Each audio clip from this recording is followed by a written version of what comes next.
Abu Nawas mati. Baginda Raja pulang ke istana dan langsung memerintahkan para prajuritnya menangkap Abu Nawas.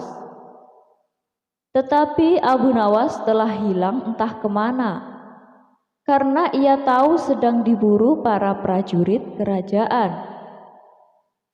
Dan setelah ia tahu para prajurit kerajaan sudah meninggalkan rumahnya, Abu Nawas baru berani pulang ke rumah.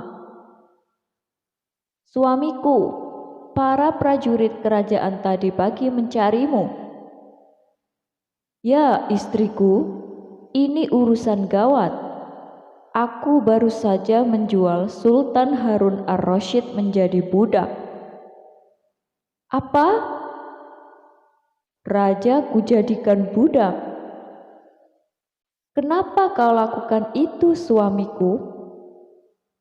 "Supaya dia tahu di negerinya ada praktek jual beli budak, dan jadi budak itu sengsara." "Sebenarnya maksudmu baik, tapi Baginda pasti marah. Buktinya para prajurit diperintahkan untuk menangkapmu. Menurutmu apa yang akan dilakukan Sultan Harun ar-Rasyid kepadaku? Pasti kau akan dihukum berat. Gawat, aku akan mengerahkan ilmu yang kusimpan."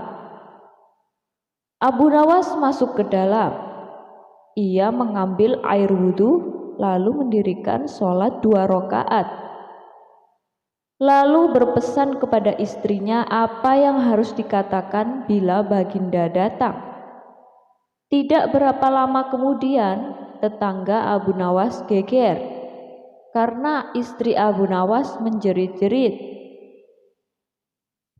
"Ada apa?" tanya tetangga Abu Nawas sambil tergopoh-gopoh. Suamiku mati." "Hah? Abu Nawas mati?" "Iya, kini kabar kematian Abu Nawas tersebar ke seluruh pelosok negeri." Baginda terkejut. Kemarahan dan kegeraman beliau agak susut, mengingat Abu Nawas adalah orang yang paling pintar, menyenangkan, dan menghibur Baginda Raja.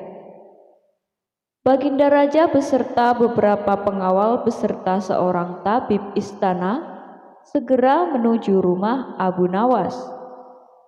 Tabib segera memeriksa Abu Nawas. Sesaat kemudian ia memberi laporan kepada Baginda bahwa Abu Nawas memang telah mati beberapa jam yang lalu. Setelah melihat sendiri tubuh Abu Nawas terbujur kaku tak berdaya, Baginda Raja merasa terharu dan meneteskan air mata. Beliau bertanya kepada istri Abu Nawas, "Adakah pesan terakhir Abu Nawas untukku?" "Ada, Paduka yang mulia," kata istri Abu Nawas sambil menangis. "Katakanlah," kata Baginda Raja.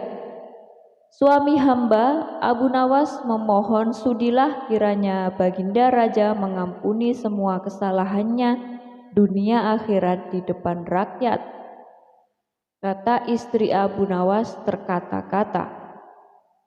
"Baiklah, kalau itu permintaan Abu Nawas," kata Baginda Raja menyanggupi.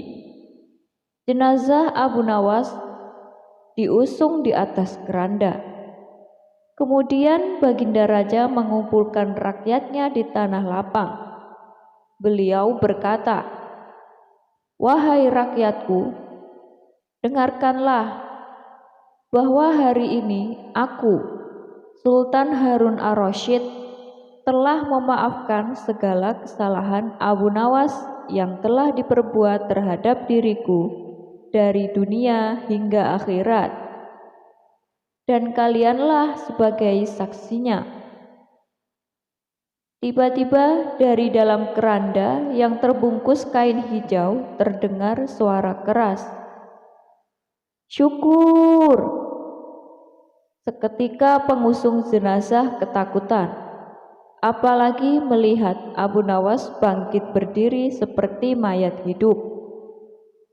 Seketika rakyat yang berkumpul lari tunggang langgang, bertubrukan dan banyak yang jatuh terkilir. Abu Nawas sendiri segera berjalan ke hadapan Baginda. Pakaiannya yang putih-putih membuat Baginda takut juga. Kau sebenarnya mayat hidup atau memang kau hidup lagi? Tanya Baginda dengan gemetar. Hamba masih hidup, tuanku. Hamba mengucapkan terima kasih yang tak terhingga atas pengampunan tuanku.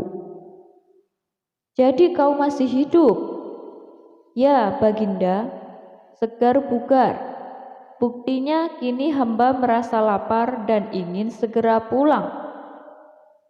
Kurang ajar, ilmu apa yang kau pakai, Abu Nawas? Ilmu dari Maha Guru Sufi, guru hamba yang sudah meninggal dunia. Ajarkan ilmu itu padaku. Tidak mungkin, Baginda, hanya guru hamba yang mampu melakukannya. Hamba tidak bisa mengajarkannya sendiri. Dasar pelit, Baginda menggerutu kecewa.